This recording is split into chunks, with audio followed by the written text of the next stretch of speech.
मी विद्याधर अनास्कर या बँकेचा ऍडमिनिस्ट्रेटर म्हणून आपलं स्वागत करतो। आज सर्वप्रथम भारतामध्ये सगळ्यात पहिल्यांदा सहकारी बँकिंग क्षेत्रामध्ये सायबर सिक्युरिटी ऑपरेशन सेंटर ही एस्टॅब्लिश करणारी एकमेव बँक आहे। ही आम्ही स्वतः करता हे नुसतं केलेलं नाही, आम्ही संपूर्ण सायबर सिक्युरिटी ऑपरेशन सेंटरचा उपयोग राज्यातील सर्व 31 जिल्हा बँका, नागरिक सहकारी बँका यांना कोणताही मोबदला न घेता फ्री ऑफ चार्ज, म्हणजे आमचं प्रॉफिट त्यामध्ये कुठलाही नाही, आम्ही सर्व्हिस प्रोव्हायडर म्हणून या संपूर्ण लोकांना आम्ही सर्व्हिस प्रोव्हाइड करणार आहोत। आज तुम्हाला माहिती आहे की सायबर अटॅक अनेक होत आहेत। नुकतंच एका जिल्हा बँकेवर सायबर अटॅक होऊन 36 कोटी रुपयाचं त्यांचं नुकसान झालं, आपण ऐकलं असेल। मध्यंतरी एक अर्बन कोऑपरेटिव्ह बँकेवर, पुण्यातल्या शेड्यूल बँकेवर सायबर अटॅक होऊन 94 कोटी रुपये एका मिनिटामध्ये गेल्याचं आपण ऐकलं असेल। तेव्हा पुलवामा हल्ल्यानंतर जवळजवळ 10 लाख सायबर अटॅक्स या संपूर्ण भारतातल्या अनेक सेक्टरमध्ये झाले। त्यामुळे बँकिंग सेक्टर हे त्यापासून वाचलेलं नाही। आणि नुकतंच एक सुप्रीम कोर्टने एक निकाल दिलेला आहे की अशा प्रकारे सायबर अटॅक होऊन जर ग्राहकाच्या खात्यातून कोणताही पैसा जर गेला तर त्या पैशाची सगळी जबाबदारी लॉ बेलमेंटनुसार त्या बँकेची राहील। त्यामुळे तुमच्या खात्यातून सायबर अटॅक होऊन कोणताही पैसा जर गेला तर ते सगळे पैसे बँकेना भरून द्यावे लागतील। त्यामुळे अशा प्रकारे बँकांवर खूप मोठी एक जबाबदारी आहे। या सगळ्या हल्ल्यांना रोखणं, त्या बँकांना अलर्ट देणं आणि ते सगळे हल्ले परतवणं। नुकतंच मी नाव घेऊन पण सांगायला हरकत नाही, आमच्या डॅशबोर्डवर नुकतंच सिंधुदुर्ग जिल्हा बँक आम्ही एक ऑनलाईन केली होती आणि सिंधुदुर्ग जिल्हा बँकवर अटॅक झाला, तो आम्ही लोकेट केला, तो आम्ही परतवला आणि नुसता परतवला नाही तर त्याच्या संबंधी आम्ही अलर्ट देऊन, माहिती देऊन, पोलीस यंत्रणा माहिती दिल्यामुळे सिंधुदुर्ग जिल्हा बँकेचं खूप मोठं नुकसान होण्यापासून नुकतंच ते वाचलेले। तर या संबंधी सगळी माहिती माझी टेक्निकल टीम इथं आहे, ते मयूर आहेत, आमचे पाटील साहेब आहेत, या सगळ्यांनी अत्यंत श्रमाने हे सगळं तयार केलंय आणि याच्यावर संपूर्ण एक वर्षभर याचं टेस्टिंग, फुलप्रूफ आम्ही टेस्टिंग केले पूर्ण वर्षभर। आणि आता जवळजवळ 4 बँका आमच्याकडे लाईव्ह झालेल्या आहेत। सातारा लाईव्ह होतीये, पीडीसीसी लाईव्ह होतीये। त्यामुळे अशा माहिती मी जास्त आपल्याला माहिती देणं माझं महत्वाचं काम आहे। मी आमच्या संजय पाटलांना सांगतो, प्लीज कंटिन्यू। सर अगर हिंदी में ज्यादा रीच होगा प्लीज, हिंदी में ज्यादा रीच हो जाएगा। रीच हिंदी में बोलेगा, ठीक है। हिंदी में भारतवर्ष में एक कोऑपरेटिव बैंकिंग सेक्टर में first time in the history of the cooperative banking sector इस तरीके का साइबर सिक्योरिटी ऑपरेशन सेंटर का इंस्टॉलेशन महाराष्ट्र में महाराष्ट्र राज्य सहकारी बैंक के थ्रू किया गया है। आज तक ऐसा सेंटर कोऑपरेटिव सेंटर में कोऑपरेटिव बैंकिंग सेक्टर में किधर भी नहीं है। जो कुछ है वो नेशनल बैंक में एसबीआई का है, लेकिन कोऑपरेटिव बैंकिंग सेक्टर में किधर भी नहीं है। आजकल हमने देखा होगा कि साइबर अटैक्स का परसेंटेज बढ़ता ही जाता है। बढ़ते पुलवामा अटैक के बाद कम से कम 10 लाख साइबर अटैक्स पूरे भारतवर्ष में विविध सेक्टर में हुए, उसमें से ज्यादातर से बैंकिंग सेक्टर में अटैक हुए। लेटेस्ट डिसीजन जो सुप्रीम कोर्ट में लिया गया, उसने क्लियर कट सुप्रीम कोर्ट ने वर्डिक्ट दिया है कि अगर किसी भी बैंक के कस्टमर के खाते से कोई भी अगर पैसा या साइबर अटैक थ्रू साइफर होता है तो उसकी पूरी रिस्पॉन्सिबिलिटी, पूरी जिम्मेवारी उस बैंक की है। उस बैंक को इतना बड़ा लॉस भुगतना पड़ता है। इसलिए हमारा जो सेंटर है ये हमारे अकेले के लिए नहीं है, ये हमने पूरे महाराष्ट्र में जितने भी कोऑपरेटिव बैंकिंग सेक्टर में जितने भी डिस्ट्रिक्ट बैंक्स है, महाराष्ट्र में 31 डिस्ट्रिक्ट सेंट्रल कोऑपरेटिव बैंक्स है, महाराष्ट्र में 476 है अर्बन कोऑपरेटिव बैंक्स है, उन सबके लिए हमने ये सेंटर खोला किया है। अर्बन ये Maharashtra state cooperative bank apex bank है, एक फादरली बॉडी है, इसलिए हमने इसमें एक पैसा भी मुनाफा ये कमाने का हमारा पॉलिसी नहीं है। जो कुछ है हमने तो फ्री ऑफ चार्ज पूरे सेक्टर को, बैंकिंग सेक्टर को हमने फ्री ऑफ चार्ज ऑफर किया है। उनको जो कुछ करना पड़ेगा, खाली लाइसेंस फी उनको देनी पड़ेगी। और जो ये बहुत सारी छोटी छोटी बैंक्स है, उनको इतना बड़ा कैपिटल इन्वेस्टमेंट करना किसी के लिए सीधी बात नहीं है, बहुत मुश्किल है। तो जितने भी छोटे छोटे बैंक है, 10 करोड़ के बैंक है, 15 करोड़ के बैंक है, इसके लिए हमारा कैपिटल इन्वेस्टमेंट कम से कम 10 करोड़ के आगे जगह छोड़ के, तो इतनी बड़ी investment impossible for a small bank. तो इसके लिए हमने सबके लिए सेंटर 24/7 कि हमारा पूरा वर्किंग रहता है, हम उसको अलर्ट देते हैं। आज तक तुमने देखा होगा कि रिसेंटली एक डिस्ट्रिक्ट कोऑपरेटिव बैंक में अटैक हुआ, 36 करोड़ वो अटैक में उनका लॉस हुआ है। और रिसेंटली एक लास्ट वीक में एक सिंधुदुर्ग कोऑपरेटिव बैंक के ऊपर अटैक हुआ था, लेकिन वो बैंक हमारे इस डैशबोर्ड पे है, इसलिए उस अटैक को हमने ये किया, स्टॉप किया, उनको अलर्ट दिया, उनको बहुत बड़ा नुकसान होने से वो बैंक बच गई। आगे के मैं मेरे टेक्निकल जो स्टाफ है उनको बोल तो आपके जितने भी सवाल है उनके जवाब दे दे। और इनिशियली जो वर्किंग जिस तरीके से यहाँ आप देख सकते हैं, ये जो अटैक्स है, ये जो अटैक आ रहे हैं, ये एमएससी बैंक का ये सेंटर है, तो बाद में ये बताएंगे आप प्लीज। नमस्कार सगळ्यांना पत्रकार बंधू भगिनींना, नमस्कार सगळ्यांना पत्रकार बंधू भगिनींना की आपण राज्य सहकारी बँकेच्या सीसॉक centre cyber security operation centre मध्ये आपण स्वागत आहे सगळ्यांचं। आम्ही सर 2018-19 ला सरांनी आता आपल्याला सांगितलं की एका बँकेवरती सायबर हल्ला झाला, त्याच्यानंतर आमच्या अनास्कर सरांना त्यांच्या मनामध्ये कंटिन्युअस ह्याचा विचार चालू झाला की आपल्याला या सहकारी क्षेत्रासाठी डीसीसीबीज अर्बन बँकांसाठी सायबर हल्ले होऊ नयेत याच्यासाठी काहीतरी यंत्रणा करायची आहे। आणि विचार चालू झाल्यानंतर आम्ही सगळ्यांनी मिळून आमच्या मॅनेजमेंट म्हणून सगळ्यांनी मिळून विचार केला की हा सायबर सिक्युरिटी ऑपरेशन सेंटर उभा करायचा आहे। त्याच्यानंतर आम्ही हा उभा करण्याचा मानस सरांचा आहे, त्यालाच आम्ही continuation cyber security operation centre आपल्या समोर आहे ते आपण एक बाय वन तुम्हाला आम्ही त्याचं ऑपरेशन समजून सांगणार आहोत। या संकल्पनेतून आम्ही जिल्हा बँकांना अर्बन बँकांना सर्व्हिसेस देतो, त्यांना ऍडवायझरी देतो, सर्टिनला आम्ही इन टाइम कळवतो ही यंत्रणा कशी आहे। आपण थोडस जाणून घेऊया, थोडस टेक्निकल आहे। आम्ही जिल्हा बँकांच्या लेवलला त्यांचे लॉग कलेक्ट करतो, सगळेच्या सगळे लॉग कलेक्ट करतो आणि एआय जे माझं आर्टिफिशियल इंटेलिजन्स जे सॉफ्टवेअर आहे त्याच्यामध्ये त्याचे अनालिसिस करून लॉग आहेत ते मला इकडे फॉरवर्ड होतात। लॉग फॉरवर्ड झाल्यानंतर एक एक डॅशबोर्ड आहे आपल्याला, आम्ही मयूर आहे माझ्या बरोबर, तो थोडस एक्सप्लेन करेल डॅशबोर्ड। नमस्कार, सर्वप्रथम आपल्याला सॉफ्टची गरज का असते, म्हणजे आपण सर्वांनी पहिले पण बघितलं होतं की पहिले आपण सायकल वापरायचो, तर सायकल मध्ये आपल्या ऍक्सिडेंटची वगैरे रिस्क कमी असायची। जसं जसं आपण ग्रोथ होत गेलो तसं जसं आपण सायकल वगैरे टू व्हीलर वरती आलो, टू व्हीलर वरती बाईक स्पोर्ट्स बाईक वरती आलो, आपले ऍक्सिडेंट वगैरेचे रिस्क वाढत गेले। जसं जसं बँकिंग इंडस्ट्रीमध्ये पहिले सर्वजण बँक टू बँक सर्व्हिस द्यायचे, म्हणजे आपण ब्रांच मध्ये जायचो, आपले पैसे क्रेडिट डेबिट करायचो आणि घरी यायचो, त्याच्यामध्ये रिस्क थोडी कमी होती। पण जसं जसं बँकिंग इन्स्टिट्यूट मध्ये डिजिटलायझेशन होत गेलं तसं तसं आपण ऑनलाईन सर्व्हिसेस देत गेलो, मोबाईल बँकिंग, यूपीएस, IMPI। तसं मग त्याकरता जेव्हा आपण जगाला एक्सपोज होत गेलो तर त्याला सिक्युरिटीची रिस्क पण तशी वाढत गेली। तेव्हा अशी रिस्क जेव्हा वाढत जाते तेव्हा आपण त्याच्यावरती कसं नियंत्रण ठेवू शकतो, तर आम्ही त्याच्याकरता हे सिम टूल घेतलेलं आहे। या सिम टूल मध्ये तुम्ही बघू शकता इथे आपण एमएससी बँक, तसंच सिंधुदुर्ग कोऑपरेटिव्ह बँक आणि सीसॉक आमची स्वतःची यंत्रणा ती पण आम्ही आमच्या देखरेखीखाली घेतलेली आहे। तसं त्याच्यामध्ये जेवढे लॉग्स येतात, आता हा तुम्ही जो डेटा बघता हा पूर्ण 60 मिनिटचा डेटा आहे, त्याच्यामध्ये आपण जे इव्हेंट येतात ते 11.2 मिलियन इव्हेंट येतात आणि हे सगळे अॅनालायझेशन करतो। तुम्ही याच्या पिरामिडच्या स्वरूपात बघू शकता की आमच्याकडे आतापर्यंतचे 60 मिनिट्स मध्ये 1.19 मिलियन लॉग झाले, त्याच्यामध्ये डिटेक्ट्स आम्ही केले आणि अलर्ट आता सध्या 60 मिनिट्स पासून एक पण अलर्ट आलेला नाहीये। जेव्हा अलर्ट येतो, जेव्हा आमच्याकडे एखादं काही अटॅक्स होत असतात किंवा सायबर हल्ले आपल्यामध्ये घुसखोरी करण्याचा प्रयत्न करत असतात, तेव्हा आपण त्यांना कसं थांबवतो, तर आमच्याकडे तो अलर्ट जेव्हा जनरेट होतो तो ऑटोमेशन प्रोसेस असते। जेव्हा तो अलर्ट जनरेट झाला तर आपण त्याच्यावरती ऍक्शन घेतो की आपण याच्यावरती कुठपर्यंत आलेला आहे, कोणत्या लेअर पर्यंत ब्रीच झालेलं आहे, त्याच्यानंतर त्यांनी काय काय ऍक्शन घेतलेली, आपला डेटा आपल्या एन्व्हायरमेंटच्या बाहेर गेला आहे की नाही, हे सगळं अॅनालायझेशन करून आपण बँकांना ऍडवायझरी पाठवतो की तुम्ही आता त्याच्यावरती काय ऍक्शन घेतली पाहिजे, रिकमेंडेशन सोल्युशन पण देतो आपण त्याच्यावरती। तर आता हे हा सर दाखवतो।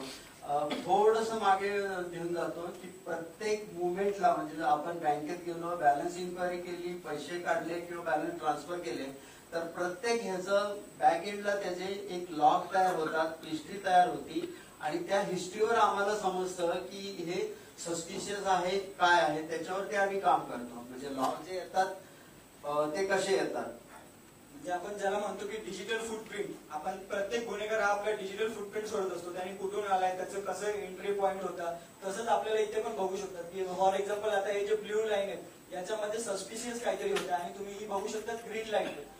ग्रीन जी लाईन आहे त्याच्यामध्ये लेजिटिमेट ट्रॅफिक आहे, म्हणजे जेन्युअनली काहीतरी आपण रिक्वेस्ट केलेली आहे, त्याचा आपल्याला रिप्लाय आलाय. फॉर एक्झाम्पल आपण गुगल क्रोम ओपन करून त्याच्यामध्ये फेसबुक किंवा काहीतरी गुगल.com ओपन केलं तर ती लेजिटिमेट ट्रॅफिक आहे म्हणून एक ग्रीन लाईन येते. ब्ल्यू लाईन म्हणजे त्याच्यामध्ये काहीतरी एक तर संभाव्य धोका असू शकतो, पुढे जाऊन त्याचं अटॅक मध्ये रूपांतर होऊ शकतं. हे आपल्याला या डॅशबोर्ड वरती कळतं की फॉर एक्झाम्पल आता कॅनडावरनं जी ब्ल्यू लाईन येते तर आपलं काहीतरी एखादं तिकडनं अटॅकर एआय थ्रू, आता मॅन्युअली हे पॉसिबल होत नाही, तर एआय थ्रू जर कोणी अटॅक करायचा प्रयत्न केला किंवा त्यांनी काहीतरी सिस्टम जनरेटेड डेटा अपलोड होतोय किंवा डाउनलोड होतोय तर हे सगळं आपल्याला सस्पिशियस ऍक्टिव्हिटी मध्ये दिसतं. म्हणजे ही ब्ल्यू लाईन म्हणजे एखादी सस्पिशियस ऍक्टिव्हिटी होते, मग याच्यावरती आपण अनालायझेशन करतो, त्याला मॉनिटर करतो की त्याच्यामध्ये नक्की काय डेटा बाहेर गेलेला आहे किंवा तो जाण्याची शक्यता होती का, किंवा त्याच्यावरती आपण रिकमेंडेशन सोल्युशन पण सांगतो की काय करू शकतो, त्याला ब्लॉक कसं करू शकतो, कोणत्या लेवल पर्यंत तो आलेला आहे. तर हे सगळं आपल्याला या डॅशबोर्ड वरती कळतं.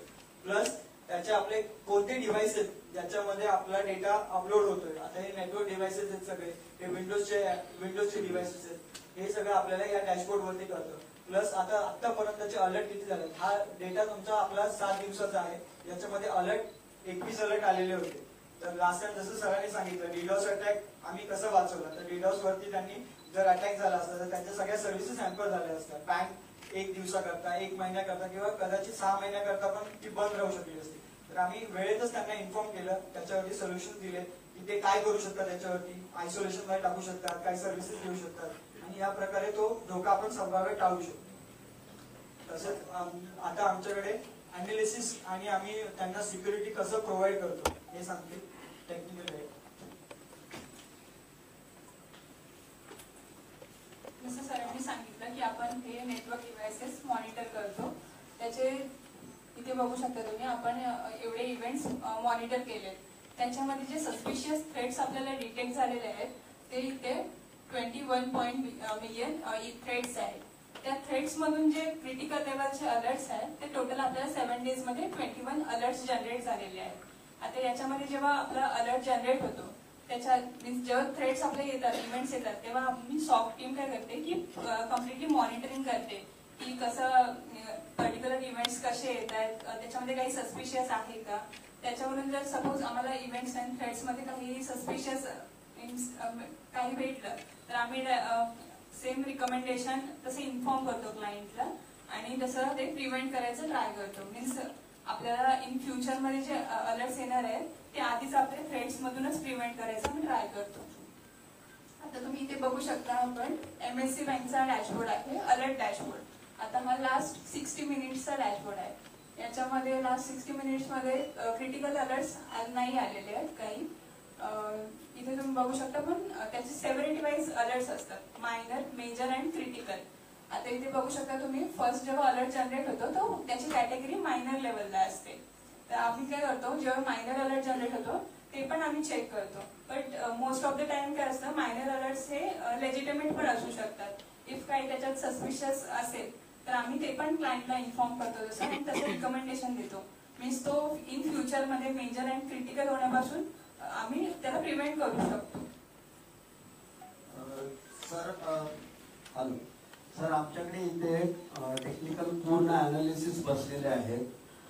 प्रत्येक ज्या वेळेला जे अनालिसिस येतात, एंट्री करतात, त्यावेळेला त्यांचं हे आज या शिफ्ट मध्ये आहेत हे आम्हाला पहिलं कळतं. त्याच्यानंतर जे पण लॉग्स असतात ते प्रत्येकाला ऑटोमॅटिक असाइन होतात आणि लेवल असते त्याची, लेवल 1, 2, 3 आणि त्यानुसार हे अनालिसिस केल्यानंतर त्यांच्या लेवल वरती लेवलला एस्केलेट होतात. याला एक सिस्टम आहे, तिकीट मॅनेजमेंट सिस्टम आहे, ऑटोमेशन आहे. जो ज्या वेळेला येईल त्यालाच तो तिकीट असाइन होतं आणि त्यांनी एंड ऑफ डे ला किती तिकीट क्लोज केलेले आहेत आणि ऍडवायझरी समोरच्या बँकांना कुठल्या कुठल्या ऍडवायझरी दिलेल्या आहेत आणि त्याच्यावर त्यांनी ती तिकीट क्लोज करणं बंधनकारक आहे त्यांना. आणि त्याच्यानंतर आम्ही त्यांच्याकडून पण तिकीट क्लोज करून घेतो, त्यांना हेल्प करतो, त्यांच्या नेटवर्किंग मध्ये असेल तर त्यांना पण बोलतो आम्ही त्यांच्याशी. आणि अशा पद्धतीने आम्ही 24/7 ही सर्व्हिसेस कंटिन्युअस आमची चालू राहते अविरतपणे. जनरेट होतात जे ऍक्च्युअल अटॅक्स करायचा प्रयत्न असतो. बाकी मेजर आणि मायनर आणि मेजर मध्ये जास्त जे अटॅक्स असतात ते कधी फॉल्स पॉझिटिव्ह पण असू शकतात की आपण लेजिटिमेट डेटा ट्रॅफिक केलेला आहे, सेंड केलेला आहे किंवा एखादा मेल डाउनलोड केलेला आहे तर लेजिटिमेट असू शकतं. पण ऑन अन एव्हरेज जर ऍक्च्युअल अटॅक बघितले तर 24 तासामध्ये 3 किंवा 4 असतात. नाही पण असा कोणी कुठला इव्हेंट गेल्या काही दिवसात गेल्या काही महिन्यात तुम्ही ऑब्झर्व केलात की जिथे तुमच्या ऍव्हरेज पेक्षा खूप जास्त अलर्ट्स आलेत एकाच वेळी, असं काही झालंय का?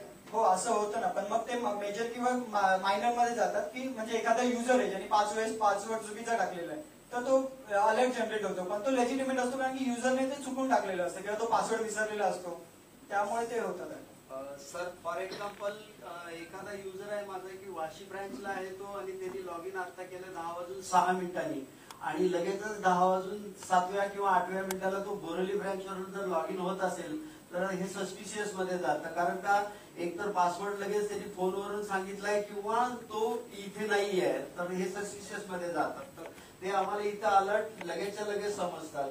किंवा माझे सर जर असतील की डे टू डे त्यांचं अनालिसिस असतं की ते 9:10 लॉग इन करणार आहेत आणि अचानक मला रात्री 12 वाजता त्यांनी जर लॉग इन केलेलं आहे तर सस्पिशियस आहे की सर जागेवरच नाही आहेत. मग ह्या गोष्टी आम्ही पूर्ण खात्री करतो की आणि त्याचा एक बिहेवियर पॅटर्न असतो पूर्णच्या पूर्ण सगळा आणि सगळ्या व्यक्तीचा मिळून सगळा पॅटर्न तयार होऊन मग ह्याच्यावरती आम्ही काम करतो. सर याला युजर बिहेवियर अनालिसिस असं म्हणतात, कारण प्रत्येक युजरचं बिहेवियर काय पॅटर्न मध्ये होतं हे AI बेस्ड ऍप्लिकेशन मधून ते रेकॉर्ड केलं जातं. राईट फ्रॉम डे 1 हे रेडी नसतं. ओव्हर द पिरियड त्याचं अनालिसिस होत होत होत मग एकदा ते झालं की प्रत्येक युजर कसा वागतोय हे सुद्धा आपल्याला याच्यातून समजू शकतं.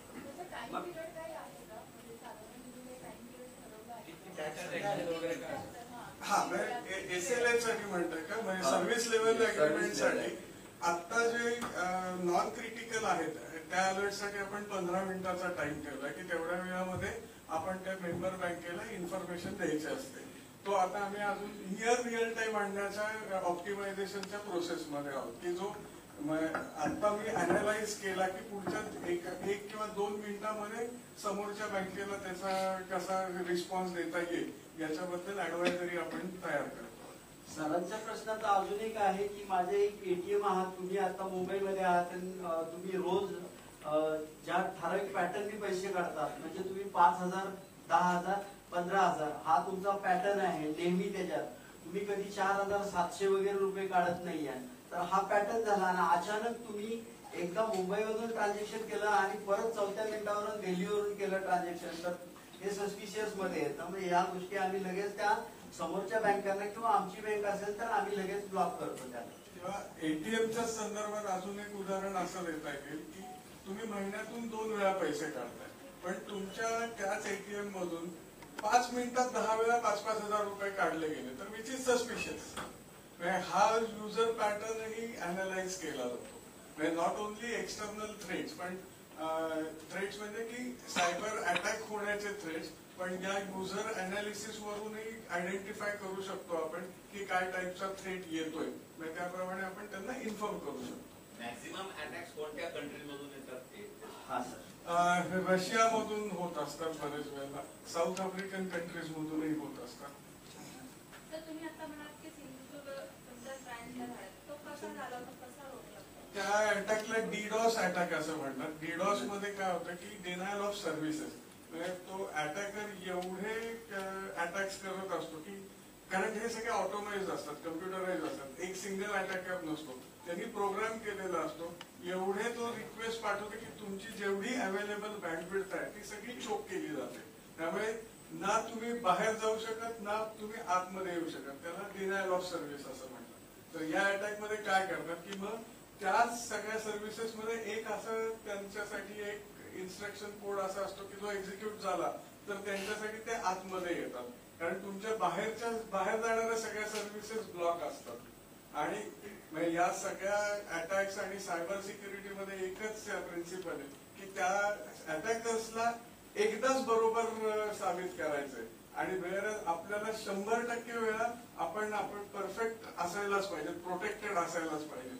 ह्या प्रिन्सिपलवरती ते ऑपरेट करत असतात आणि ते लाखो अटॅक्स करत असतात, पण त्यांचा एक जरी सक्सेसफुल झाला which is sufficient to get the control of your entire infrastructure. Sir हा अटॅक कुठल्या कंट्रीमधून आला ना? डिडॉस रशिया. सर एक विचारायचं आहे, सायबर अटॅक येणं आणि तो एक्झिक्यूट होणं जनरली किती वेळ जातो आणि त्याच्यामध्ये तुम्ही कसं काय अनालिसिस करून ऐकू शकता? नाही, ते सेकंदावरती ते डिपेंडंट असतं, कारण असे मल्टिपल अटॅक्स होत असतात मल्टिपल लोकेशन्स वरून सिंक्रोनाइज अटॅक्स की एका वेळेला 10 कंट्रीज मधून ह्या सगळ्यांची त्याला डार्क वेब वरती मीटिंग होत असतात की आता हा ऑर्गनाइज अटॅक करायचा आहे, मग ते सगळे एकत्र येतात आणि त्याच्यातून ते मल्टिपल अटॅक्स तुमच्या इन्फ्रास्ट्रक्चर वरती करत असतात आणि त्यातला एक जरी त्यांना लूपहोल सापडला आणि आतमध्ये आले तर पुढच्या काही सेकंदात ते तुमच्या नेटवर्क मध्ये येतात किंवा इन्फ्रास्ट्रक्चर मध्ये येतात आणि मग तो एक्झिक्यूट होण्याचा टाइम बॉम्ब सारखा त्यांनी वापर केला जातो की दुसऱ्या कुठल्या तरी इव्हेंटला ते अजून एक सिक्युरिटी ब्रीच करून आतमध्ये येतात. सो ते ज्या वेळेला तुमच्या पूर्ण क्रिटिकल डिव्हायसेसचा कंट्रोल घेत नाही तोपर्यंत एक्झिक्युशन होत नाही, पण they are still persistent in your network.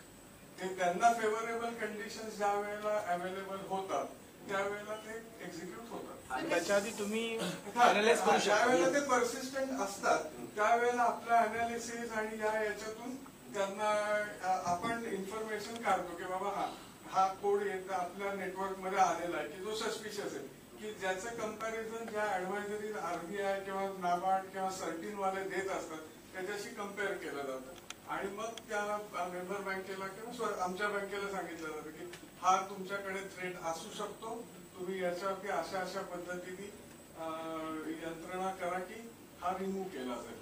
म्हणजे ह्या ऑर्गनायझेशनचा पर्पज हाच आहे की आम्ही बाहेरून तुमच्या नेटवर्क ऍक्टिव्हिटीज मॉनिटर करतो आणि इथून प्रोटेक्शन दिलं जात नाही. प्रोटेक्शन एक्झिक्यूट करायची जबाबदारी बँकांची आहे, पण मी ते त्यांना काय suggestion करायचंय त्याचं रेकमेंडेशन नाही, त्याच्या ऍडवायझरीज आपण देत असतो. सर हे जेव्हा थ्रेट होतो ते आपल्याला लाईव्ह कळतं की Yes, समजतं. तेच इथे बघतो म्हणून तर ते 24/7 ऑपरेशन आहे. एकदा दाखवा, आणि blue line मध्ये हा, दाखवा. आणि आम्ही त्याला पूर्ण त्याची स्टेजेस माहिती असतात आम्हाला की ते फायरवॉल वरून आम्ही त्याला परतवलेला आहे, फायरवॉल पर्यंत तो अटॅक करतोय, त्याचं स्टेटस काय आहे ते पण आम्हाला समजतं. इव्हन प्रत्येक अटॅक जो होत असतो म्हणजे आता सरांनी जसं सांगितलं की एखादा रॅन्समवेअर अटॅक आहे की जेव्हा फाईल तुमच्या मशीन्स मध्ये किंवा तुमच्या नेटवर्क्स मध्ये तुमच्या एन्व्हायरमेंट मध्ये जेव्हा येते ना तर ती लगेच रिॲक्ट नाही होत. ती वर्ष 6 महिने 3 महिने तुमचं सगळं पॅटर्न अॅनालाइज करते, त्या हिशोबाने ती अटॅक करण्याचा प्रयत्न करत असते. पण ती हळूहळू ना नेटवर्क स्कॅन करणं किंवा तुमच्या आजूबाजूचे एन्व्हायरमेंट स्कॅन करणं अशा खूप साऱ्या गोष्टी त्या बॅकएंडला करत असतात. तर कधी कधी काय होतं की मायनर जे अटॅक असतात ना ते आपण त्यांना निग्लेक्ट करत नाही, आपण त्याच्यावरती पण डीप अनालिसिस करतो की हा पुढे जाऊन धोका होऊ शकतो का किंवा याच्यामधनं पुढे काय काय होऊ शकतं, काय आपलं लॉस होऊ शकतो का किंवा सिस्टम रॅन्समवेअरच्या खाली येऊ शकतं का, हे सगळं आपण लक्षात ठेवतो. आता तुम्हाला जर सांगितलं होतं ही ब्ल्यू लाईन आहे ती आम्ही सस्पिशियस म्हणून सोडत नाही तिला अजून मॉनिटर करतो, ड्रिल डाऊन करतो की त्याच्यामध्ये काय काय आहेत, ते आयपीस कुठले आहेत ते सगळं आम्ही याच्यामध्ये मॉनिटर करतो. ग्रीन लाईन ज्या इव्हन लेजिटिमेट असतील त्याला पण आम्ही अनालायझेशन करतो की त्याच्यामध्ये पण काही असे डेटा आहे का जो लेजिटिमेट नाहीये किंवा बाहेर चाललेला हे पण बघतो. प्लस आरबीआय नाबार्ड सर्टिन ज्या आपल्याला गाईडलाईन्स देतात त्याच्यामध्ये ज्या आयपीज असतात किंवा ज्या हॅश व्हॅल्यूज असतात त्या पण आपण या सिस्टम मध्ये इंटिग्रेट केल्या आहेत. मग त्या आयपी वरनं जर एखादं हिट आलं तर ते लगेच अलर्ट मध्ये जनरेट होतं आणि तेव्हा आम्ही त्यांना सांगू शकतो की बाबा ह्या आयपी वरनं पण तुमच्याकडे कम्युनिकेशन होतंय तर तुम्ही ब्लॉक करू शकता. हे पण ह्या ज्या सिम आहेत त्याच्यामध्ये एक पॅटर्न असतं मायट्री पॅटर्न म्हणून, तर त्याच्यामध्ये ना ते डेफिनेशन कंटिन्युअसली अपडेट होत राहतात. म्हणजे एखादा अटॅक झाला जो ग्लोबली कुठेही दिसला असेल, कोणाच्या नजरेत आला असेल, पॅटर्न दिसला असेल तर तो पॅटर्न लगेच ते जसं अँटीव्हायरस सिग्नेचर अपडेट करतो म्हणजे ते काय करतात की नवीन आलेला व्हायरस जो आहे त्याच्याकरता रेमिडिएशन ऍक्शन त्याच्यामध्ये पॅकेजमध्ये टाकतात आणि ते अपडेट करतात. सेम वे आपल्या सिक्युअर टूल मध्ये एखादा पॅटर्न जर कुठे निदर्शनास आलं असेल तर ते लगेच त्यांच्यावरती सिग्नेचर बनवतात, त्याला अलर्ट कसं जनरेट करू शकतो ते दाखवतात आणि ते डेली बेसिसवरती त्यांची सिग्नेचर अपडेट करतात. अटॅक जे येतात दिवसभरात किंवा त्या सतत time मध्ये. Hello. तुम्ही म्हणतात की हा, बोला ना. सायबर अटॅक होतात. हा तेवढे अटॅक किंवा तेवढे थ्रेट परतवून लावण्याची क्षमता किंवा ते अनालाइज करण्याची क्षमता तुमची किती आहे? म्हणजे तुम्ही हा जो आपला सेटअप आहे या याच्यामध्ये आपण 20 ते 25 बँका ऑनबोर्ड करू शकतो. म्हणजे कित्येक कोटी हे अनालिसिस करण्याची क्षमता आत्ताच्या इन्फ्रास्ट्रक्चरची. आणि जर का अजून बँका वाढल्या तर अजून इन्फ्रास्ट्रक्चर ते स्केलेबल आपण ठेवलेलं आहे की पुढे जाऊन 50 काय 100 बँका सुद्धा आपण ऑनबोर्ड करू शकू. एवढं इन्फ्रास्ट्रक्चर स्केलेबल आहे. स्केलेबल याचा अर्थ काय की याच्यामध्ये ऍडिशनल हार्डवेअर आपण ठेवू शकतो की जे आलं की प्लग इन करून आपण कपॅसिटी वाढवू शकतो. अटॅक परतवण्याची क्षमता नाही का तुमच्या? तुम्ही परतवण्याची इन्फॉर्मेशन देताय पण तुम्हाला जेव्हा कळतं की अटॅक झालेला आहे तर तो परतवून लावण्याची क्षमता ती फायरवॉल तुम्ही नाही मेंटेन करू शकत. परतून लावण्याची शक्यता कशी असते की मेंबर बँकेच्या इन्फ्रास्ट्रक्चर मध्ये चेंजेस करायला लागतात आणि तो कंट्रोल तुमच्या आम्हाला इथून घेता येत नाही. We are not a fighting army, we are a monitoring army. कारण त्या प्रत्येक बँकेचे जे नेटवर्क सिक्युरिटी किंवा सायबर सिक्युरिटी एक्सपर्ट आहेत त्यांनी त्यांच्या इन्फ्रास्ट्रक्चर मध्ये चेंजेस करून घेणं आवश्यक असतं आणि ते काय करायचे आहे प्रिसाईज याची ऍडवायझरी आपण देत असतो. आपल्याला खाली आमच्या टेक्निकल टीमनी दिलेली आहे. यासंबंधी मला एकच असं सांगायचं की कुठलीही सहकारी बँकिंग संदर्भात सध्याचं वातावरण तुम्ही एकंदरच सहकारी बँका सक्षम नाही हे नाही किंवा ज्या प्रकारे सहकारी बँकिंग बद्दल एक वातावरण आहे ते काही नाकारण्यात काही अर्थ नाही. परंतु ज्यावेळी एका नागरिक सहकारी बँकावर एक सायबर अटॅक झाला आणि त्यावेळी 94 कोटी रुपये एकदम गेले त्यावेळी माझ्या मनामध्ये खरंच एक विचार आला की माझ्या बँकेमध्ये जवळजवळ 20-25 हजार कोटी रुपये लोकांच्या ठेवी आहे आणि या ठेवी इन्स्टिट्यूशनल ठेवी जास्त आहे आणि जिल्हा बँकांच्या ठेवी जास्त असतात. त्यामुळे उलट जर इथं जर काही अटॅक होण्यात झाला आणि उद्या जर काही खूप मोठी रक्कम गेली तर नेमकं काय होईल आणि ते विचार आल्यामुळं आम्ही या प्रक्रियेला सुरुवात केली आणि आमची संपूर्ण टेक्निकल टीम आम्ही परदेशात जाऊन आलो. आम्ही सगळ्यांचा स्टडी केला. आम्ही अनेक ठिकाणी ट्रेनिंग घेतलं आणि हे करत असताना जवळजवळ गेली वर्षभर आम्ही या संपूर्ण इन्स्टॉलेशनच्या प्रयत्नात होत होतो.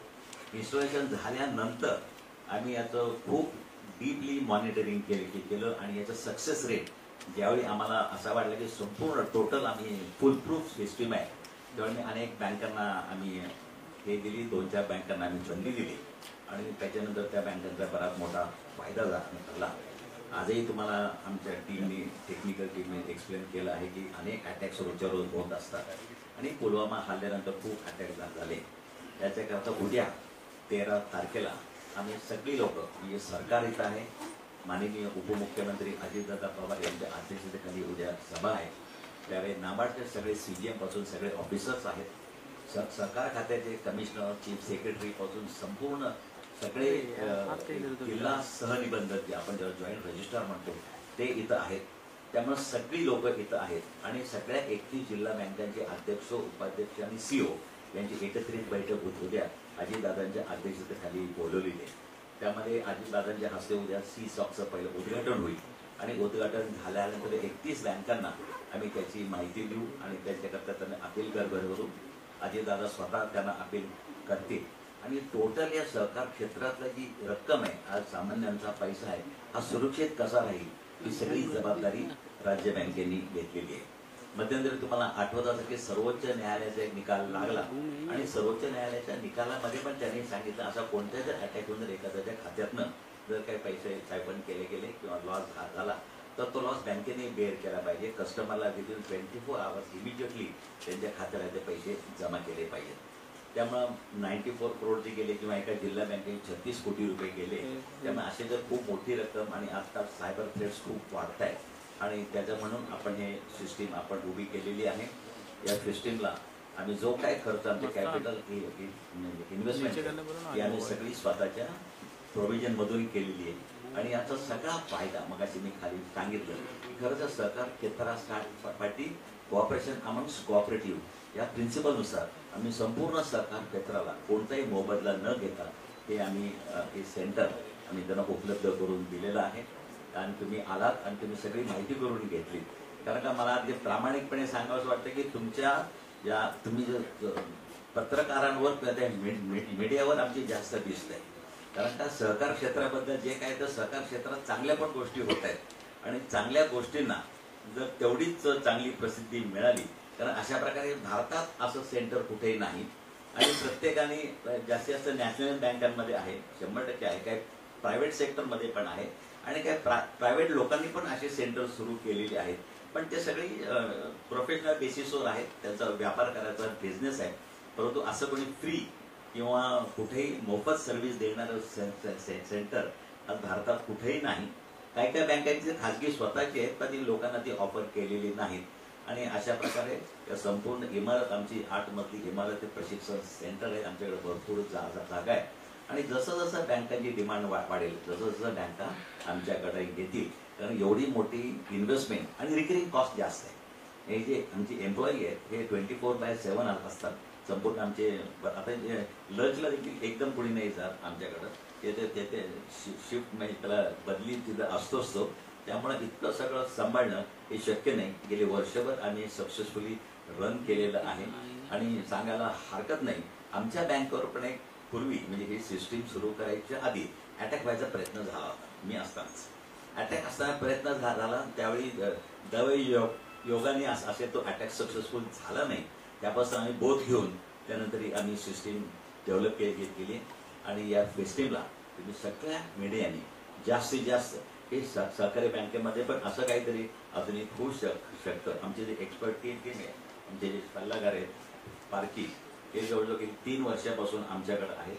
आमचा मयूर आहे, हे सगळे एक्सपर्ट लोक आहेत आणि त्यांना कुठेही म्हणजे आम्हाला एक भीती असते या एक्सपर्टना कुठलेही बाहेरचे लोक सक्सेसफुल इम्प्लिमेंट केल्यानंतर ताबडतोब ते रेडी जसं एखाद्या मनुष्य उचलतात आणि त्यांना एक जास्त पॅकेज दिलं जातं. त्यामुळे आमच्याकडचे अनेक सांगायला हरकत नाही. आम्ही IPPS थ्रू आता परीक्षा घेतली, Indian banking selection board. Indian banking through आमच्या गेल्या 6-7 वर्षापासून टोटल मेरिटवरती एक्झाम आहेत. कुठेही कोणाचा वशिला नाही, काही नाही. इंटरव्ह्यू पण IPPS ची लोक घेतात. परवा माझ्याकडं एक क्लार्क ग्रेडसाठी 40 BE कम्प्युटर लोक, 40 BE कम्प्युटर, BE इंजिनियर्स हे सिलेक्ट झाले क्लार्क पदासाठी. त्यांना क्लार्क लेखनिक म्हणणं आम्हाला चुकीचं वाटायला लागलं, म्हणून आम्ही त्यांना युनियनच्या परवानगीनं असोसिएट नाव दिलं आणि त्यांना 10% राईस दिलं. आणि आमच्याकडं 6 महिने झाल्यानंतर ते एक्सपर्टाईज झाल्यानंतर सगळ्या खाजगी क्षेत्रातल्या बँका, नॅशनल बँका त्यांना पॅकेज देऊन आज उचलायला लागल्या. अशा लोकांना बॉन्ड द्या म्हणणं पण आम्हाला थोडं कठीण जातं, कारण हे सगळी एक्सपर्ट लोक आहेत. बॉन्ड द्या, हे द्या असं पण आम्हाला बरोबर वाटत नाही. त्यामुळे त्याच्याकरता आम्हाला हे चॅलेंज सगळ्यात मोठं आहे. त्यामुळे आज राज्य सहकारी बँकेची परिस्थिती आर्थिक परिस्थिती एवढी मजबूत आहे, मला सांगायला अभिमान वाटतो. आज माझा शिपाई 95,000 पगार देतो. आज माझा शिपाई 95,000 पगार घेतो आणि माझ्या सगळ्या युनियननी ज्या बँकेमध्ये, अजून एक सांगतो, या बँकेमध्ये पूर्वी 3200 स्टाफ होता, 3200 स्टाफ होता. आज माझ्या बँकेमध्ये 765 स्टाफ आहे. ज्यावेळी 3200 स्टाफ होता त्यावेळी बँकेचं आमचा टर्नओव्हर हा 15,000 कोटी होता आणि 765 स्टाफ असताना माझा टर्नओव्हर 62,500 कोटी आहे. म्हणजे स्टाफ तोच आहे, पण स्टाफ त्या मल्टिपलमध्ये त्यांनी हे केलं. त्यामुळे अशा स्टाफला त्यांना समाधानकारक सॅलरी द्यायला आम्हाला काहीच हरकत नाही. त्यामुळे आज आम्ही या स्टाफला एक 13.50% बोनस दिलाय आणि युनियन मागच्या आम्हाला 12% आम्ही 13 देतो. आजपर्यंत कुठेही गेल्या 7-8 वर्षामध्ये युनियनचं आमचं कुठे हे नाही. त्यामुळे आमचा स्टाफ हे एकदम समाधानी आहे. पण अशी जी एक्सपर्ट लोक आहेत त्यांना आम्ही रिटेन केलेलं आहे आणि ते स्वतः सहकारात काम करायला इच्छुक आहेत. त्यामुळे हे अत्यंत सक्सेसफुल आमचं मॉडेल आहे. तुम्ही याला जास्तीत जास्त जेवढी चांगली सहकारात ज्या काही चांगलं पण काही गोष्टी होतात, वाईट 5%, 2% वाईट होत असतील, नाही असं नाही म्हणणार, पण त्याला प्रसिद्धी मात्र खूप मिळते. पण यामध्ये कुठेही या आधुनिक याच्यामध्ये आम्ही बाकीचं बरंच सांगण्यात फार काही, पण आज सॉफ्ट पुरतीच आजची परिषद महत्वाची असल्यामुळे तुम्हाला काय विचारायचं असेल तर विचारू शकता प्लीज. सगळ्या राष्ट्रीय बँकामध्ये सेंटर आहे का आता तुमचं आधुनिक आहे?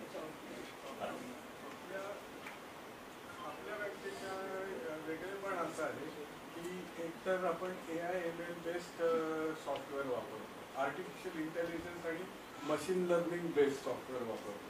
आणि जे ट्रॅडिशनल सॉफ्टची जी सॉफ्टवेअर्स आहेत त्याला मॅनपॉवर जास्ती लागते, स्किलसेट जास्ती लागतो आणि ती प्रोप्रायटरी आहे, म्हणजे त्यांच्या टेक्नॉलॉजी. वेळेस ही जी टेक्नॉलॉजी आहे ती ओपन टेक्नॉलॉजी, त्यामुळे हॅकिंग, एथिकल हॅकर्स किंवा ज्यांना नेटवर्क सिक्युरिटी हे माहिती आहे ते लोक पटकन याच्यामध्ये ट्रेन होऊन ऑनबोर्ड करू शकतो आपण.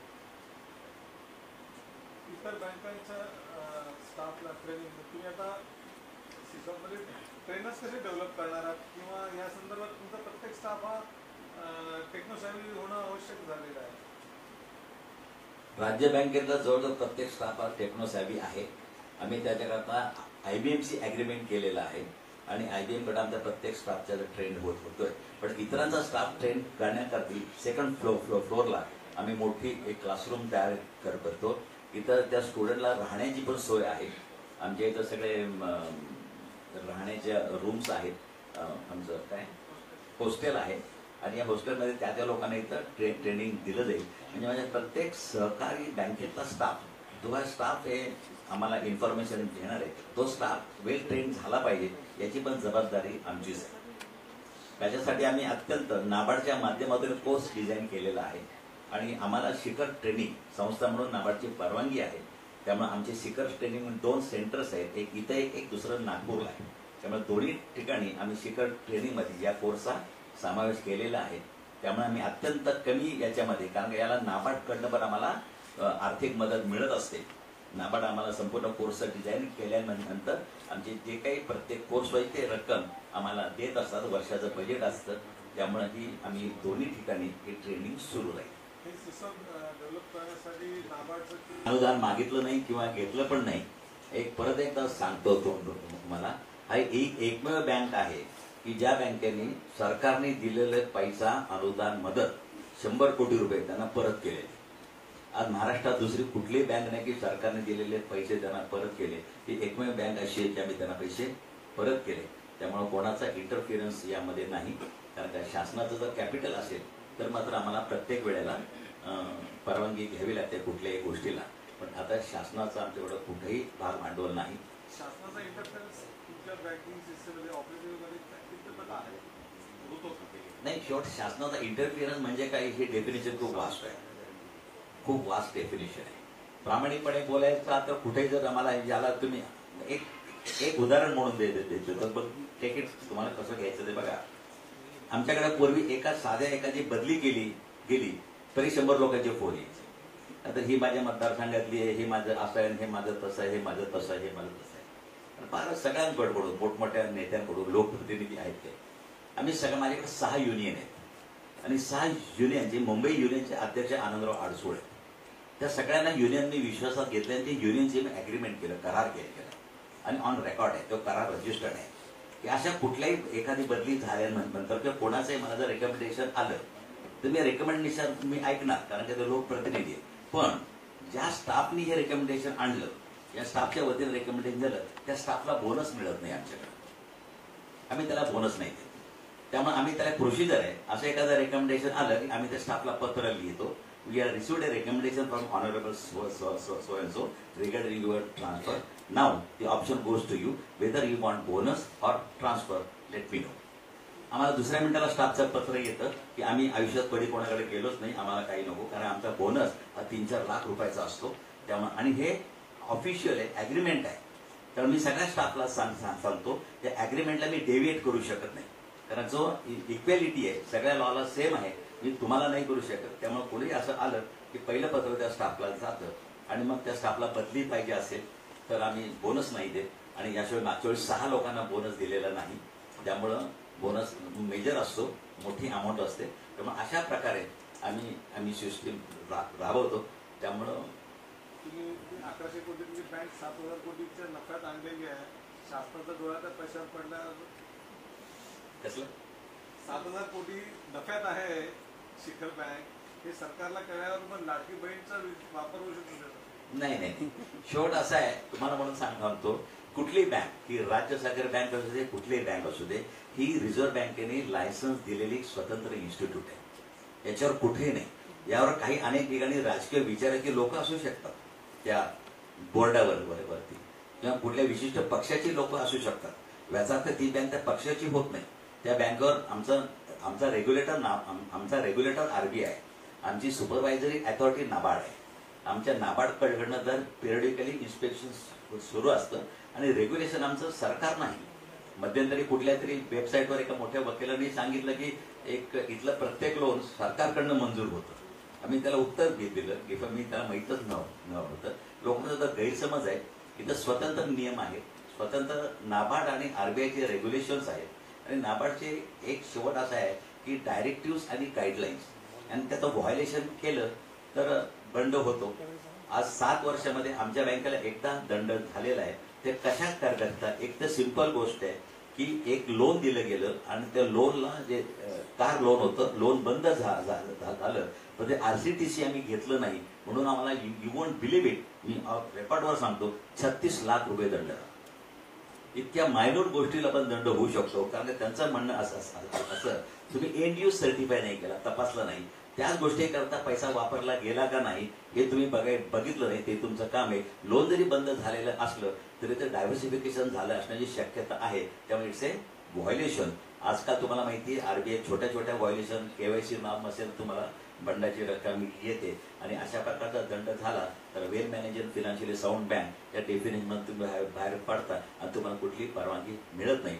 आज मात्र ते पूर्वीचं तर एक 6 वर्षापूर्वीच ते इन्सिडन्स आहे.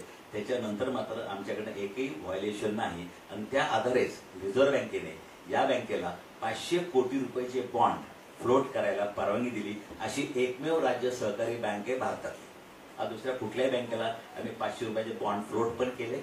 आणि असे बॉन्ड फ्लोट करायचे असेल तुम्ही वेल मॅनेजर डेफिनेशनमध्ये बसलं पाहिजे.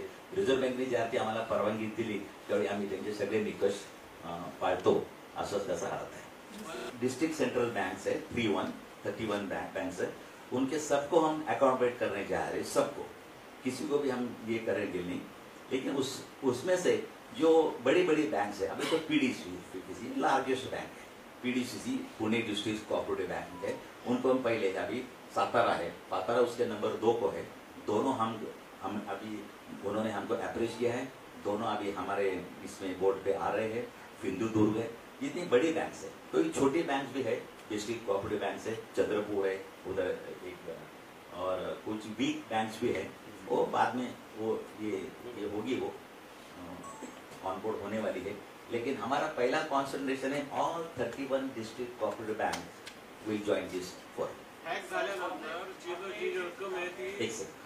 आपने एक चीज कहा कि ये जो साइबर प्रोटेक्शन है बैंकों का वो बहुत ही रिस्की है और उसके लिए जितने भी हाई स्किल्ड आपके पास वर्कर हैं, जो ये एम्प्लॉई है, आप कर रहे हैं कि किसी बैंक से कोई भी चार्ज नहीं लेंगे, ये पूरा निःशुल्क है. तो इससे मेंटेन कैसे किया जाएगा? ये जो एक्सपेंस है कैसे मेंटेन किया जाएगा? वो हमने हर ईयर में हमारा जितना प्रॉफिट है उसमें से 1% हम उसको मराठी में बोलते हैं सहकार कृतज्ञता निधि. हम उसको, हम तो उस आप समझ गए होंगे उसका मीनिंग क्या है.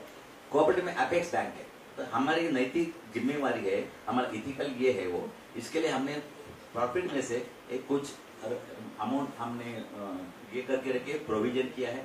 हमने स्टाफ के लिए भी प्रोविजन किया है. स्टाफ के लिए 0.5% देना, हाँ 0.25 स्टाफ के लिए हमने रखा है. जिनके भी ऑपरेशन है, जो कुछ है उसमें से हम देते थे. लेकिन जो कुछ है वो हमने प्रोविजन करने के बाद ही हम उसको एक्सपेंस कर सकते हैं. सर, मग त्याच्यामध्ये तुम्ही म्हणताय की आम्ही ह्याच्यामध्ये कोणताही चार्ज देणार नाही. मग सगळ्या बँकांचा डाटा तुमच्या खात्यात सहजपणे येणार आहे या ह्याच्यामध्ये? डाटा त्यांच्याकडेच असणार. या बँकांचा डेटा येणार म्हणजे काय, त्यांच्या खात्याची माहिती वगैरे येणार नाही. आपल्याकडे फक्त लॉग्स येणार आहेत आणि त्या लॉग्स मध्ये फक्त IP ऍड्रेस असतो, त्याच्यामध्ये खातेदाराचं नाव किंवा हे काही नसतं. नाही तो मशीन डेटा येणार आहे. तुमच्या ट्रान्झॅक्शन मध्येही तुमचे लॉग्स मधले कोणी कोणाला पैसे दिले वगैरे हा डेटा काही येत नाही. नाही, पण म्हणजे एखाद्या बँकेने साधारण त्यांचं काय वर्षाचं ट्रान्झॅक्शन आहे नाही नाही नाही, तो डेटा काही येत नाही याच्यामध्ये. सर मगाशी तुम्ही म्हणाला सहकारवृत्ती प्रतिमा लोक नारायण नाही नाही नाही, तुम्ही आता एवढं काम करता. लोक डागाळत नाही, आपोआप डागाळी गेली आहे. गाडी केलेली आहे तर रिझर्व्ह बँकेने 36 लाखाचा दंड लावला. कुठल्या सरकारी बँकेत असं काही झालं असतं तर रिझर्व्ह बँकेचा दंड लावते. नाही, मी रिझर्व्ह बँक 12 वर्ष मी माझ्याकडे साहेब महाराष्ट्र, गुजरात, गोवा, जम्मू काश्मीर, राजस्थान या 5 राज्यांतल्या अर्बन बँकांचा प्रतिनिधी म्हणून मी आरबीआयवर काम केले. 12 वर्ष काम केले. रिझर्व्ह बँक कुठे डिस्क्रिमिनेट करत नाही. या सगळ्या बँकांना दंड लागतोच, नॅशनलाइज असू द्या, प्रायव्हेट सेक्टर. पण प्रामाणिकपणे सांगतो, सहकारी बँकावर दंड लागल्याची बातमी मोठी होते. या सगळ्या बँकांवर दंड लागतो, सगळ्या बँकांवर लागतो. कोणावर बँका, परवा आयसीआयसीआय बँकेला 10 कोटी रुपये दंड लागलाय. 10 कोटी रुपये दंड लागलाय. सगळ्या बँकांवर लागतो, कारण नॉर्म्सच तसे आहेत ना. ते नॉर्म्स मध्ये कोणी सुटत नाही. पण आयसीआयसीआय बँक इतकी मोठी आहे आज बघायला जा, तर या लहान बँकांवर दंड आता ते.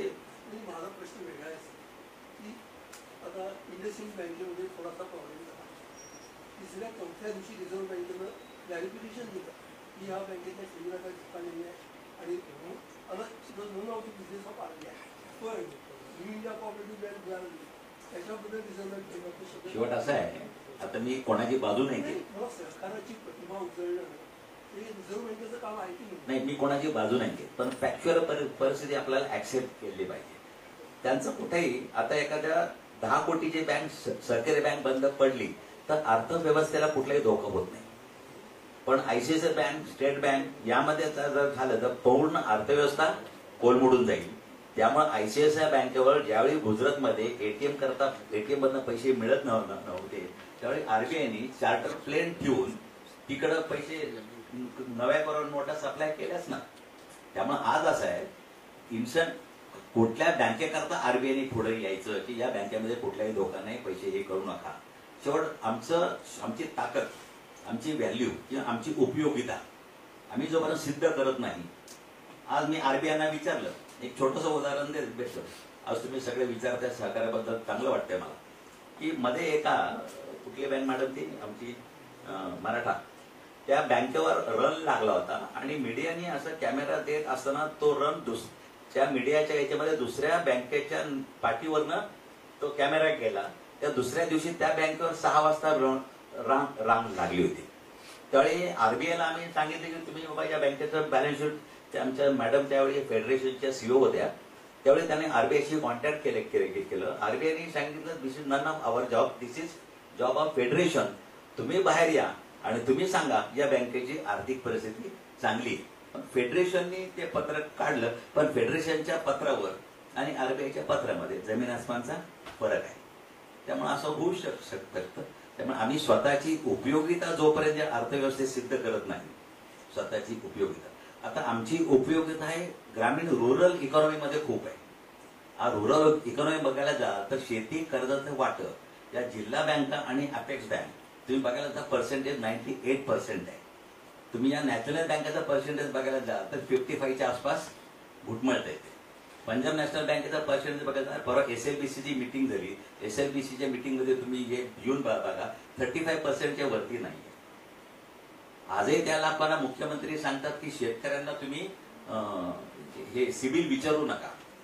आजही सांगतात जो कोण सिबिल विचारेल त्याच्या विरुद्ध गुन्हा दाखल केला जाईल. पण असं पत्र काढू शकत नाही कोणी, कारण काय त्या सिबिल हे विचारणं हे प्रत्येक बँकेचं, पण विचारू नका असं कोणी करत नाही. त्यामुळं शेती कर्ज जी आहे ती आमच्याकडनं 98% टार्गेट फुलफिल केलं. तुम्ही एसएलबीसीच्या मीटिंग मधलं हे वाचा, संपूर्ण अॅनालिसिस बघा. त्यामुळे या सहकारी बँकेचा उपयोग ही ग्रामीण इकॉनॉमी सुधारण्यासाठी खूप आहे. त्याच्याकरता आम्ही सगळ्यांनी सक्षम राहिलं पाहिजे. आम्ही एकट्याने सक्षम असून उपयोग नाही. माझ्या खाली सगळ्या जिल्हा बँक आहेत. आज अनेक जिल्हा बँका अडचणीत आहेत. अनेक जिल्हा बँका अडचणीत असल्यामुळे टॅक्स भरून थ्रू शेतकऱ्यापर्यंत पोहोचू शकत नाही. त्यामुळं या सगळ्यांना सक्षम करायचं आम्ही एक ठरवलेलं आहे. कसं यश येईल, टप्प्याटप्प्याने येईल, एकदम तर काही येणार नाही. त्यामुळे आधी आम्ही 2 जिल्हा बँका आम्ही आता आहेत, नागपूर आणि नाशिक आमच्याकडे. त्याच्यानंतर हळूहळू जास्त हे नाही, कारण का रिझर्व्ह बँकेच्या नियमानुसार, नाबार्डच्या नियमानुसार आम्ही डीसीसीबीशी कॉम्पीट करू शकत नाही. इथे डीसीसीबी आहे, तिथं अपेक्स बँक ब्रांच ओपन करू शकत नाही. आम्हाला ते डीसीसीबीच्या माध्यमातूनच पुढे जावं लागतं. त्यामुळं आमच्या ब्रांचेस जरी कमी असल्या तरी आमचा टर्नओव्हर आम्ही लोनिंग डीसीसीबीला करतो. आज आम्ही डीसीसीबीच्या माध्यमातून खालपर्यंत जातो. त्यामुळे डीसीसीबीला स्ट्रॉंग करणं हे आमचं अपेक्स बँकेचं काम आहे, सक्षम करणं. त्यामुळे आम्हाला बाकीच्या कमर्शियल बँका, बाकीच्या बँकांसारखं आमच्या हजारो शाखा उघडून त्या शाखेतनं हे करणं हे आमचं तसं काम नाही. आम्हाला ही जी रुरल इकॉनॉमी आहे, त्या 3 टायर सिस्टीम ज्याला म्हणतो, ती सक्षम करायचं काम आमचं आहे. त्यामुळे आम्ही ते व्यवस्थितपणे करतो. कारण या सगळ्या जिल्हा बँका आम्हाला लिंक्ड आहेत. त्यामुळे आम्ही प्रत्येक जिल्हा बँकेला, पूर्वी तुम्हाला माहिती आहे की जिल्हा बँकेचं ऑडिट अपेक्स बँकेकडे होतं. नाबार्डची स्थापना झाल्यापासून ते नाबार्डकडे सुपरवायझरी रोल केलाय. त्यामुळे आमच्या सगळ्या ॲडवायझरी, आमच्या सगळे पॉलिसीज या सगळ्या जिल्हा बँकेला अडॉप्ट कराव्या लागतात. त्यामुळे आमच्या दर 3 महिन्यातनं एकदा या सगळ्या जिल्हा बँका, नाबार्ड आणि माझ्या अध्यक्षतेखाली दर 3 महिन्यातनं एकदा मीटिंग असते. त्यामुळे सगळ्या जिल्हा बँकांना आम्ही सर्व्हिस काय काय त्यांना गरज असेल ते करत असतो. त्यामुळे जिल्हा बँकांचं सहकार सक्षम करणं हेच आमचं काम आहे सध्या. त्यामुळे प्रॉफिट कमवणं हे असं नाही. आज आम्ही बघा, काल एक शेतकऱ्यांकरता एक आम्ही स्कीम काढली. या शेतकऱ्यांना आम्ही ब्लॉकचेनच्या माध्यमातून 4थ्या मिनिटाला लोन दिलं जातं. शेतकऱ्याच्या खात्याला पैसे दिले जातात. शेतकरी मला बघत नाही, मी शेतकऱ्याला बघत नाही. शेतकऱ्याचा माल वकार महामंडळाच्या गोडाऊनमध्ये गेल्यावर त्याचं व्हॅल्युएशन वकार महामंडळ करतं आणि ब्लॉकचेनच्या माध्यमातून 5व्या मिनिटाला 80% रक्कम त्याच्या खात्याला जमा होते. त्यामुळे शेतकऱ्याचं एक्सप्लॉयटेशन थांबलं. अशी भारतात पहिली स्कीम आम्ही केली. सरकारला मध्ये घेतलं, वकार महामंडळाला त्यांच्याशी अग्रीमेंट केलं. आता मी 200 किती कोटी वाटले, 220 कोटी रुपये आम्ही लेंड पण केले. कारण काय, शेतकऱ्याला पीक उत्पन्न झाल्याबरोबर ते जो कोण व्यापारी असतील त्यांना पैसे लगेच लागतात. त्यामुळे ते कमी किमतीला ते विकत घेत होते. आम्ही त्यांना 5व्या मिनिटाला लोन दिलंय. आज 5व्या मिनिटाला ब्लॉकचेनचं एक ही आधुनिक तंत्रज्ञानाची ही एक खासियत आहे. आणि ते आम्हाला बघत नाही. त्यांना आमच्या खातं आमच्या बँकेत असायलाच पाहिजे असं नाही, पण 5व्या मिनिटाला पैसे त्याच्या खात्यात जमा होतात. विकताना ज्यावेळी भाव वाढेल त्यावेळी वकार महामंडळ ते ई ऑप्शन करतं. ई ऑप्शन मध्ये आमचे पैसे आणि आमचं व्याज हे वसूल केलं जातं. अशाच प्रकारचा प्रयोग आम्ही विदर्भातल्या कॉटन इंडस्ट्री करता करतोय. आता कॉटन फेडरेशनला आम्ही मध्ये घेतलेलं आहे. कारण त्यामध्ये लहानसा ते कापूस उद्योजक आहे. ते 100 लोकांचा आम्ही ब्लॉक केलेलं आहे. आणि त्या लोकांचं जिनिंग, प्रेसिंग एकत्र करून त्या बेलच्या आगेत आम्ही 80% पैसे देतो. त्यामुळे त्यांना मोठा खरेदी म्हणजे रिलायन्स पण त्याला परचेसर मिळायला लागलाय. तर छोट्या कापूस उद्योजकांना ते मिळत नव्हतं. अशा नवीन स्कीमच्या माध्यमातून आम्हाला एकंदरीत आमचा एम शेतकरी आहे, पिता आहे. आणि त्यामुळे नुसता प्रॉफिट कमवणं हा उद्देश नाही आहे आमचा. त्यामुळे अशा नाविन्यपूर्ण स्कीम आम्ही केलेल्या आहेत. मला सांगा की हे जर हॅक झालं तर ती बँकेची जबाबदारी असं सांगितलं आहे. पण दुसरी गोष्ट अशी की आता म्हणून तुम्ही तुमचं हे डील बघितलं आणि ही सिस्टम हे कृत्य उपक्रम, पण जिथं ग्राहकांचे पण पैसे खूप मोठ्या प्रमाणात जातात कारण ग्राहकांचे अज्ञान आहे, नो डाऊट.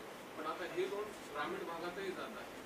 कुणी लॉटरी आहे, कुणी काय शेअर मार्केट आहे, जे काय आहे. तर त्याच्यासाठी एवढं तुम्ही सांगताय, त्या गोष्टीसाठी पुढाकार आहे काही चान्सेस? आम्ही बघा, आम्ही बँकिंग साक्षरता प्रतिष्ठान म्हणून एक माझं प्रतिष्ठान आहे. तुम्ही लोकसत्तेमध्ये बघायला जाल तर 2nd पेजला रोज एक ऍडव्हर्टाईज येते आमची एमएससी बँकेची.